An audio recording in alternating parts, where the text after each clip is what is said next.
Salam jumpa dan sehat selalu. Perkenalkan, nama saya Muhammad Afif, SOS MM. Saya adalah staf pengajar dosen tetap pada program studi manajemen di Sekolah Tinggi Ilmu Ekonomi Kertanegara Malang. Video ini dibuat untuk memenuhi persyaratan pada pernyataan diri dosen unjuk kerja Tridharma Perguruan Tinggi atau PTD UK TPT, khususnya pada Dharma Pengajaran.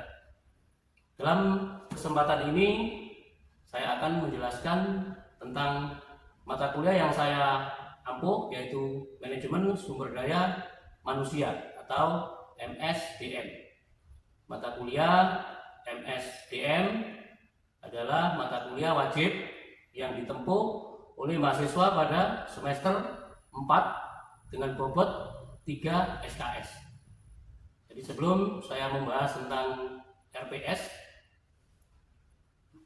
jadi di RPS pada mata kuliah Manajemen Sumber Daya Manusia, jadi deskripsi mata kuliah yaitu Manajemen Sumber Daya Manusia merupakan pengakuan tentang pentingnya tenaga kerja sebagai sumber daya manusia yang sangat penting untuk memberikan kontribusi bagi tujuan perusahaan, penggunaan beberapa fungsi dan kegiatan untuk memastikan bahwa SDM tersebut digunakan secara efektif dan adil bagi kepentingan individu, organisasi, dan masyarakat. Jadi capaian pembelajaran mata kuliah atau CPMK, mahasiswa mampu yang pertama menjelaskan konsep manajemen sumber daya manusia. Yang kedua, menganalisis kebutuhan SDM organisasi. Yang ketiga, menyusun proses rekrutmen dan seleksi. Yang keempat, merancang sistem pelatihan. Yang kelima, menyusun sistem penilaian kinerja. Yang keenam, mendesain sistem kompensasi. Yang ketujuh, menganalisis hubungan industrial. Dan yang terakhir, yang kedelapan, yaitu mengevaluasi strategi MSDM berbasis digital.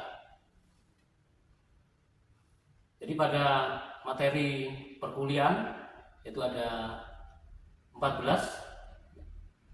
Jadi yang pertama yaitu definisi manajemen sumber daya manusia. Yang kedua, peran MSDM dalam organisasi. Yang ketiga, perencanaan SDM. Yang keempat, rekrutmen dan seleksi. Yang kelima, pengembangan SDM. Yang keenam, kepuasan kerja. Yang ketujuh, disiplin. Yang ke-8, produktivitas kerja. Yang ke-9, motivasi kerja. Yang ke-10, prestasi kerja. Ke-11, proses dan jalur pengembangan karir. Yang ke-12, kompensasi. Yang ke-13, kompetensi. Yang terakhir yaitu di poin 14 yaitu kepemimpinan.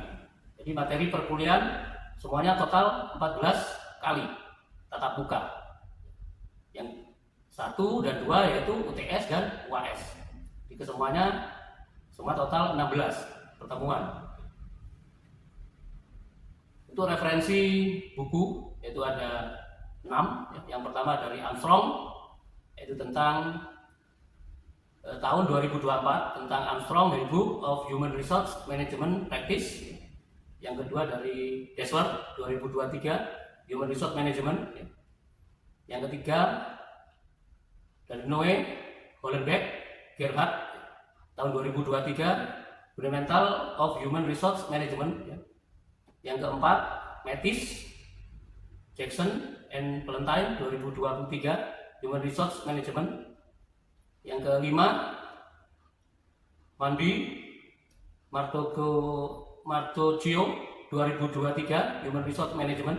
Ini yang terakhir dari Robin dan Jagger tahun 2024 Organizational behavior. Jadi referensi buku ada 6. Pada metode pembelajaran yang saya lakukan yaitu DIE. Jadi D yaitu delivery, yang I-nya interaction, yang I-nya assessment. Jadi yang dimaksud delivery yaitu bagaimana dosen menyampaikan materi perkuliahan ke mahasiswa. Interaction yaitu bagaimana hubungan komunikasi antara dosen dengan mahasiswa, ada feedback timbal balik, ada pertanyaan, juga ada jawaban dari dosen. Assessment yaitu penilaian, jadi penilaian yaitu sesuai, terstruktur dan objektif. Jadi sistem pada penilaian, mekanisme penilaian yaitu ada item penilaian dan bobot. Daripada aktivitas partisipatif yaitu bobotnya 10%, kuis 15%, tugas 15%, UTS 25%, dan UAS 35%. Total kesemuanya 100. Untuk secara nilai angka dan huruf ya. Jadi ada huruf A, A-, B+, B, B-, dan seterusnya. Jadi sebelum saya akan melanjutkan ke pengajaran di ruang kelas, silakan mengikuti tampilan yang akan saya jelaskan di ruang kelas perkuliahan. Terima kasih. Assalamualaikum warahmatullahi wabarakatuh. Selamat siang, salam sejahtera untuk kita semua. Saya mengucapkan terima kasih banyak atas partisipasi Anda dalam mengikuti mata kuliah saya. Yang jujur apa? Mata kuliah ini. Jadi materinya disebut dengan MSDM. Jadi di manajemen sumber daya manusia ini, mungkin saya mengenalkan diri, nama saya Muhammad Afif, dosen pengampu mata kuliah manajemen sumber daya manusia semester genap di program studi S1 manajemen. Jadi di Sekolah Tinggi Ilmu Ekonomi Kertanegara. Semesternya semester berapa? Jadi kita bahas materi kuliah yaitu MSDM. Apa kepanjangan dari MSDM? MSDM. M-nya lagi apa?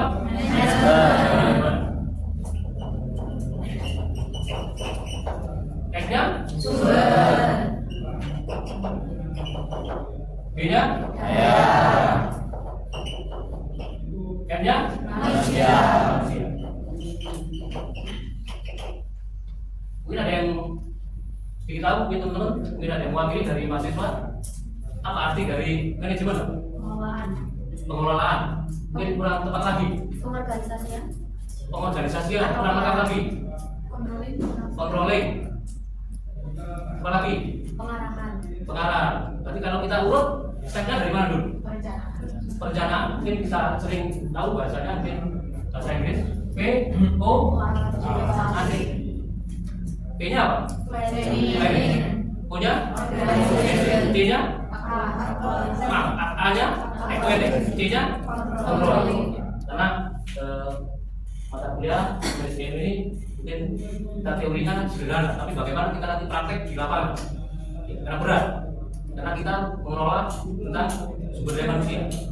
Berarti arti dari manajemen tadi suatu aktivitas, kegiatan, mulai dari pelaksanaan, organisasian, pengarahan, pengelolaan. Ini mungkin secara definisi, ya. Ini sebagai upaya perencanaan, pengorganisasian, pengarahan, dan pengontrolan sumber daya untuk mencapai sasaran secara efektif dan efisien. Jadi bagaimana sumber daya manusia ini harus unggul, ya, karena nanti berdampak ke secara efisien dan efektif ke perusahaan. Karena ini berhubungan dengan sumber daya manusia, ya. Karena sumber daya manusia itu adalah mungkin kalau di perusahaan besar, mungkin di instansi pemerintah itu sama dengan motor. Ya, mungkin gedungnya bagus, alatnya bagus, segala yang ada di situ berhubungan dengan equipment, ya semua bagus semua. Tapi kalau tidak ada tentang sumber daya manusianya, tidak akan berjalan. Ya, karena sumber daya manusia ini adalah motornya dari perusahaan, penggerak dari perusahaan ke semuanya. Ya, jadi kenapa sumber daya manusia ini benar-benar kita jaga? Karena ini manusia. Ya, jadi kita tidak boleh meremehkan dalam arti haknya, hak dan kewajiban harus diperoleh dari semua, dari perusahaan juga harus, juga dari sumber daya manusia atau pekerja, employee atau karyawan, ya, macam-macam menyebutnya di perusahaan atau instansi pemerintahan. Apa kok perusahaan atau instansi pemerintahan menuntut karyawannya harus apa? Kinerja produktivitas harus bagaimana? Harus profesional, harus unggul, ya. Oke, mungkin sebelum kita melangkah lagi lebih jauh, ya, dari Anda juga tahu capaian pembelajaran dari mata kuliah MSDM, yaitu manajemen sumber daya manusia. Oke, semua mahasiswa, ya, dari capaian pembelajaran ini yaitu di mata kuliah manajemen sumber daya manusia, ya, capaian pembelajaran jadi mahasiswa mampu menganalisis konsep MSDM digunakan secara efektif dan adil bagi kepentingan individu, organisasi serta masyarakat, mengelola dinamika interaksi yang memiliki kepentingan berbeda, terampil membuat kegiatan perencanaan, pengorganisasian, pengarahan, pengontrolan pada penggunaan sumber daya manusia untuk mencapai tujuan secara individu dan organisasi. Jadi cara capaian pembelajaran ini mahasiswa mampu menganalisis dari konsep dari MSDM semua yang ada, ya, tentang mata kuliah ini. Jadi di mata kuliah ini ada mekanisme tentang penilaian. Mungkin mekanisme penilaian ini ada berapa poin? Ada 5. UTS persentasenya 25, UAS 35, tugas 15, keaktifan 15, kehadiran 10. Total berapa dari semua? 100. Kalau Anda mencapai total semuanya 100 pasti mendapatkan nilai A. Berarti yang membuat nilai ini siapa? Saya atau Anda? Anda yang membuat. Anda menyuruh saya, Pak, silakan saya tulis nilai A, Pak. Berarti Anda sudah memenuhi kriteria tentang penilaian. Oke, kita lanjut. Ini materi ada berapa? 1 sampai terakhir 14. Jadi perkuliahan, ya, itu materi 1 sampai 14. Berarti kita ada 16 kali pertemuan. Yang 2 apa? UTS dan UAS. Jadi total 16 semuanya.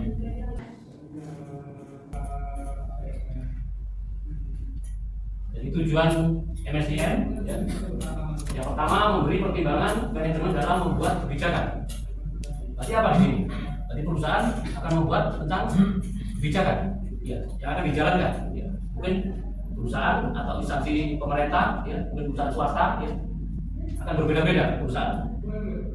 Yang kedua ini apa? Mengimplementasikan dan menjaga semua kebijakan dan prosedur. Berarti apa? Penerapan akan dilakukan berhubungan dengan kebijakan dan prosedur SDM.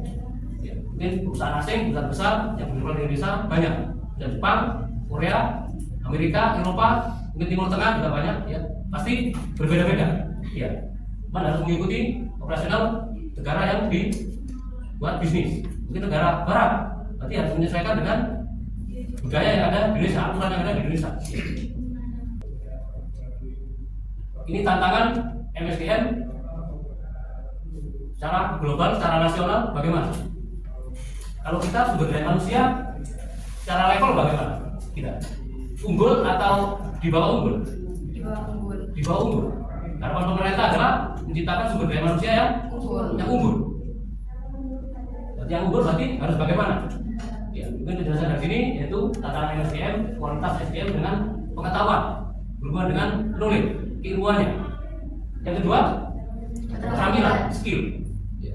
Terus yang terakhir ini apa? Kemampuan, kompetensi. Jadi yang digunakan untuk menghasilkan layanan profesional. Mungkin pengetahuan berhubungan dengan Anda kuliah di S1, sarjana. Nanti Anda bekerja, pasti Anda akan punya jabatan di pekerjaan. Mungkin Anda selevel mungkin manajer. Mungkin Anda naik lagi, begitu dari perusahaan. Mungkin Anda nanti akan jadi orang hebat di perusahaan. Karena basic Anda sudah sarjana. Karena seorang supervisor, manajer itu harus gelarnya sarjana. Ya. Mungkin keterampilan ini skill orang yang berbeda-beda. Ya.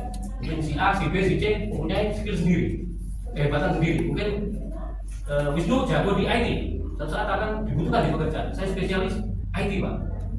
Mungkin kita dia jago di MSCM, dia mungkin jago tentang mengatur kru karyawannya, employee-nya, dia jago di situ. Memang kemampuannya dia spesialis di situ. Ya. Mungkin Laili jago di keuangan, oke, hitung-hitungan, ini akurat. Ya. Jadi kesemuanya akan mengarah ke keterampilan itu tadi. Ya. Dan kemampuannya juga, ya. Oke, kita lanjut lagi. Mungkin ada yang perlu ditanyakan dari pembahasan ini. Silakan. Oke, ini pertanyaan Pak ya. Siap, bukan. Untuk teman-teman MSDM, kalau dalam konteks di sebuah perusahaan, pengetahuan, keterampilan dan kemampuan, apakah itu menjadi kewajiban perusahaan untuk mengasah MSDM tersebut? Ataukah perusahaan itu memang sudah menerima dari awal? Jadi kita sedikit berbagi ilmu. Saya juga dulu pernah bekerja juga, ya, dari kru sampai menjadi manajer. Jadi perusahaan akan merekrut semua lulusan, dalam arti semua S1 dari golongan apapun, dari gelar apapun, ya, mungkin dari teknik, hukum, semuanya digabung, akan diseleksi di situ. Kemampuannya akan terlihat, spesifikasi pekerjaan akan terlihat. Mungkin saya dulu administrasi bisnis, mungkin teman saya teknik, teman saya hukum. Bagaimana nanti ke depannya? Kejadian karir yang teratas. Dan di pekerjaan pasti ada struktur organisasi secara garis besar.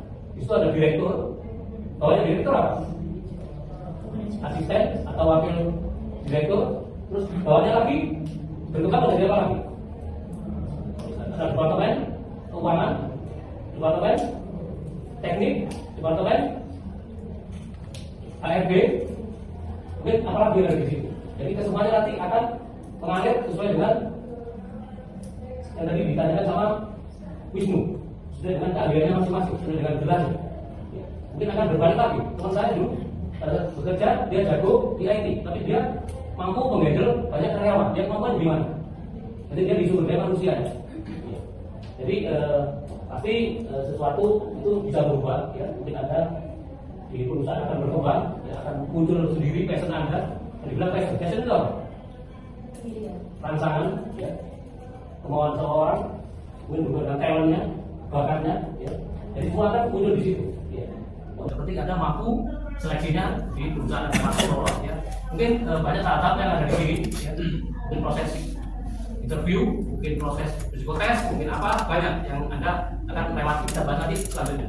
Mungkin bagaimana Wisnu tadi pertanyaan Anda? Mungkin apa sudah cukup? Apa sudah jelas?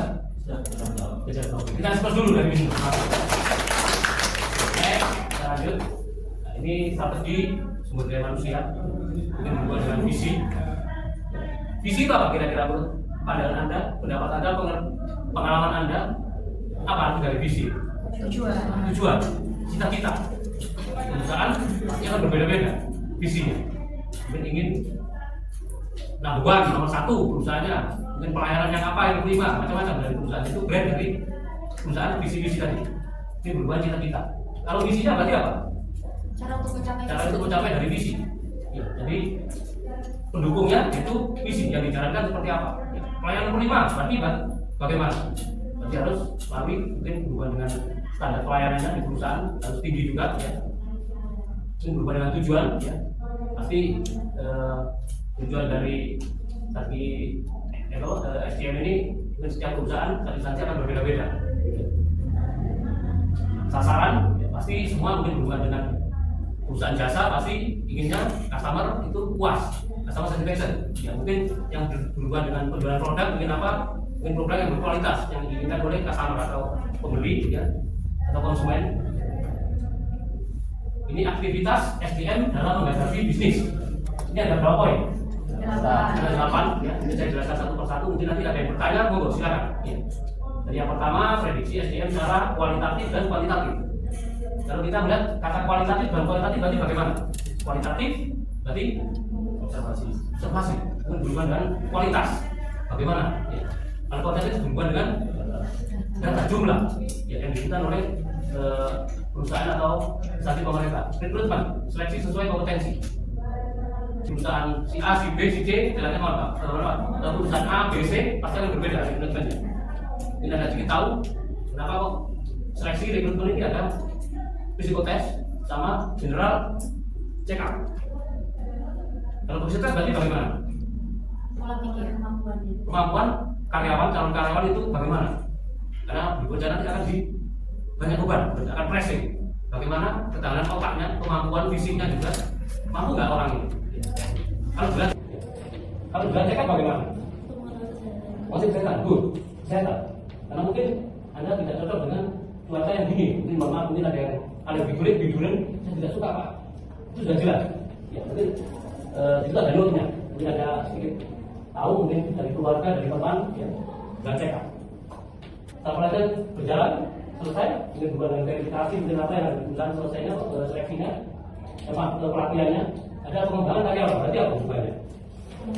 Sama karir, jenjang karir. Mungkin orang naik karir berarti ada sedikit, mungkin harus misalnya harus ditambahkan ilmu, mungkin ada pelatihan lagi, mungkin ada training lagi untuk naik derajat. Ya. Pemeliharaan SDM ini sangat penting, ya, maintenance. Karena kalau turnover terlalu tinggi, perusahaan bagaimana? Kalau keluar masuk karyawannya masuk 1 bulan, 2 bulan, 1 tahun keluar, berarti bagaimana karyawan?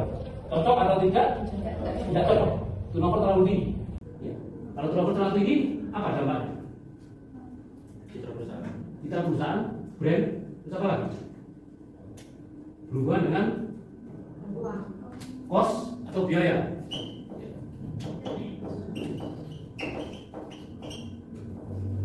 Kalau orang di training itu menurut Anda bagaimana? 100% atau tidak bekerjanya? Belum maksimal, tidak 100%, hanya 70, 60, mungkin ada yang mendekati 90, tidak 100%. Reno mungkin kerjanya agak kendor. Mungkin Widya dia agak cepat. Berarti yang bagus mana? Widya atau Reno? Widya. Bagaimana perusahaan mengukurnya? Membayar Reno sama dengan Widya atau berbeda? Pasti berbeda. Di perusahaan besar, di perusahaan asing, mungkin perusahaan Indonesia yang bagus-bagus akan menghargai hak, dalam arti dibuat dengan selengkap dikasih. Oke, kita lanjut jalur karir. Ya. Tapi semua orang ingin naik pangkat, jenjang karir, jelas pasti akan semangat. Ya. Buat dengan jalur karir, ya. Mungkin keluarga Anda, mungkin siapa yang Anda ketahui, mungkin juga dengan pekerjaan, ya, mungkin juga ada perusahaan yang berafiliasi dari Indonesia, mungkin juga dengan instansi pemerintahan, semua ada jalur karirnya. Ya. Oke, ini yang terakhir di poin 8, struktur organisasi secara efisien dan efektif. Kenapa kok perusahaan semua sekarang melakukan perampingan semuanya? Karena sekarang secara global bagaimana dampaknya? BBM naik. Berarti kebutuhan masyarakat bagaimana? Ada semakin tinggi. Mungkin ada segi bidang, mungkin ada jadi metode, mungkin di media mana, mungkin apa? Ada kata PHK. Berarti apa PHK ini? Keputusan hubungan kerja. Semua orang bisa mau di PHK. Karena perusahaan tadi tidak mampu untuk membayar karyawannya. Nanti melakukan perampingan. Ini hubungan tadi dengan struktur organisasi secara efisien dan efektif. Kalau perusahaan bagus-bagus sehat-sehat, tidak mungkin akan mengurangi karyawannya. Mungkin ada yang sedikit bertanya tentang aktivitas SDM dalam menghadapi bisnis ini. Oke. Tanya untuk yang pelatihan dan pengembangan karyawan itu ya. Kalau semisal ya ikut berbagai macam pelatihan, tapi karyawan itu kayak nggak meningkat gitu, skillnya kayak itu aja, status itu aja. Terus tidak lanjut untuk perusahaan itu gimana? Apa harus mengurangi karyawan atau menghentikan untuk pelatihannya? Oke, terima kasih. Kita coba dulu dari saya dan tanya, bagus sekali. Ya. Jadi perusahaan ini bagaimana melihat dari pelatihan dan pengembangan tadi? Sudah di training, sudah diajari, kru atau employee atau karyawannya tidak merespon, atau dia mungkin kurang tanggap, mungkin lemot, kita tidak tahu. Ya. Berarti perusahaan melakukan apa lagi? Step-stepnya yang ada di perusahaan. Jadi kalau kita berbanyak kontribusi, kita berprestasi, berarti perusahaan itu mengeluarkan reward. Pasti berhubungan dengan prestasi, reward. Bagaimana kalau karyawan itu tidak berprestasi? Berarti apa? Kalau di perusahaan ada dua reward dan punishment. Pak Wisnu. Tergantung sudah semuanya silakan dari Wisnu. Ya, terima kasih Pak Afif. Mohon izin untuk dari kelompok Ayam Marawani. Perencanaan perusahaan di sini ada beberapa strategi. Salah satunya adalah memaksimalkan potensi masing-masing karyawan. Itu perlu untuk bagi perusahaan melihat potensi masing-masing karyawan. Yang kedua adalah analisis kebutuhan tenaga kerja, manajemen kerja dan pengembangan kompetisi karyawan. Itu semua dilakukan untuk mencari kompetisi yang paling apik guna maksimalkan kinerja masing-masing karyawan. Sekian dari kelompok saya. Ini contohnya, ada contohnya, silakan. Contohnya apa? Trainingnya, sumber daya manusianya apa? Ya, contohnya itu salah satunya ada training. Yang pertama, yang kedua ada pastinya di sebuah perusahaan itu akan mendapatkan jadi kuli gitu. Yes, itu salah satunya. Oke. Sudah. Kita skor dulu dari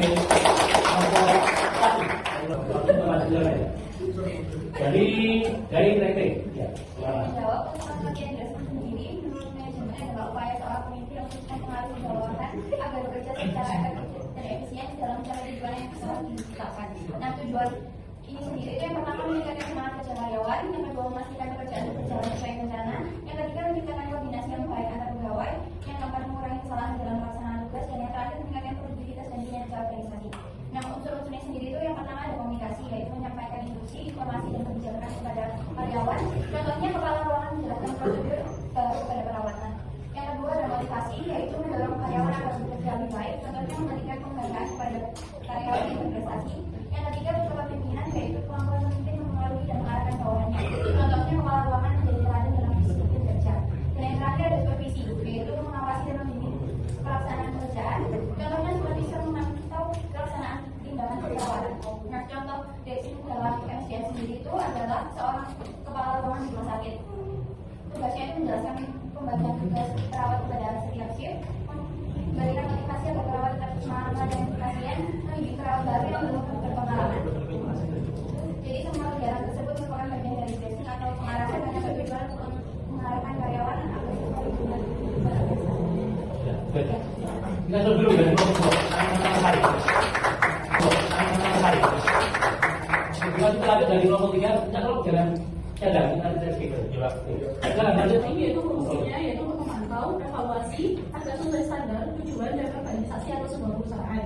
Yang nomor 2 yaitu menurut artinya, sini kita ambilnya menurut arti Henry Fayol, yaitu kegiatan memeriksa atau pengawasan untuk mengetahui apakah berjalan sesuai dengan instruksi yang telah ditetapkan oleh perusahaan. Contohnya kita mengambil contoh yaitu untuk penilaian kerja, untuk mengetahui atau memberikan untuk pada evaluasi perusahaan untuk karyawannya. Yang kedua yaitu untuk audit, untuk mencocokkan laporan atau pengeluaran dengan anggaran yang sudah disusun untuk mendeteksi penyimpangan atau tidak seperti itu. Terima kasih. Sudah itu ya. Oke, terima kasih banyak ya. Anda mengerti paham yang saya jelaskan dengan materi bukan dengan manajemen sumber daya manusia. Ya. Mudah-mudahan ilmu ini bermanfaat buat keluarga Anda, buat masyarakat dan juga buat negara. Ya. Sampai ketemu lagi. Saya akhiri. Wassalamualaikum. Selamat siang. Terima kasih. Pada video pembelajaran ini tentang pernyataan diri dosen unjuk kerja Sri Dharma Perguruan Tinggi atau PDD UK TPT berguna dan bermanfaat buat akademisi, perguruan tinggi, masyarakat, bangsa, dan negara. Terima kasih.